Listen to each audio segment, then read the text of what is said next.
Plaisir, une vraie joie, disons, de signer cet accord. Aujourd'hui, donc, j'ai l'immense plaisir de recevoir mon homologue et mon ami, le ministre du Cadre de vie et du Développement durable de la République du Bénin, pour concrétiser à travers la signature d'un mémorandum de coopération,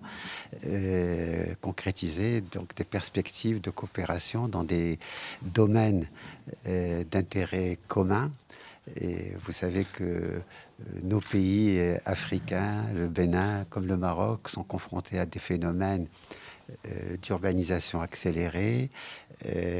avec la nécessité de répondre à un certain nombre de besoins urgents en matière de logement, en matière de lutte contre les diverses formes d'insalubrité, en matière de mise à niveau de nos villes et de nos territoires. Et tout ceci, bien sûr, dans le cadre d'une vision globale en matière d'aménagement du territoire, en matière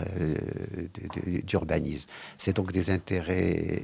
des sujets d'intérêt commun, et la collaboration et la coopération que nous allons développer par l'échange d'expériences, par l'échange, disons, de compétences et de nos savoir-faire respectifs, concrétise un peu un axe aujourd'hui de la politique du Maroc, qui réaffirme, sous l'inspiration, disons, de Sa Majesté Mohamed VI, que Dieu l'assiste, qui confirme son ancrage africain et son souci, disons, de développer la coopération sud-sud. Et nous nous retrouvons parfaitement, nous concrétisons la volonté, disons, de nos chefs d'État respectifs, Sa Majesté le Roi et également son Excellence le Président de la République du Bénin, M. Talon, disons, de concrétiser par des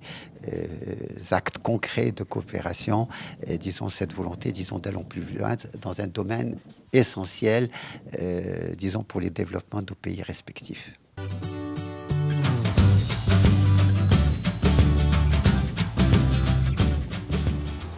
Aujourd'hui, ce bel exemple de partenariat sud-sud se concrétise une fois encore, particulièrement dans le domaine de l'aménagement du territoire, du développement urbain et de la politique de la ville,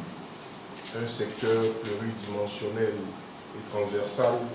qui impacte et détermine le développement harmonieux et durable de nos pays. De vie des populations, tandis que la stratégie 7 promeut le développement équilibré de l'espace géographique national. Notre nouvelle loi 4 sur l'aménagement du territoire, promulguée seulement en 2017, implique la transformation à brève échéance de notre délégation à l'aménagement du territoire en une agence nationale jouissant d'un positionnement institutionnel plus adéquat, gage d'une meilleure efficacité.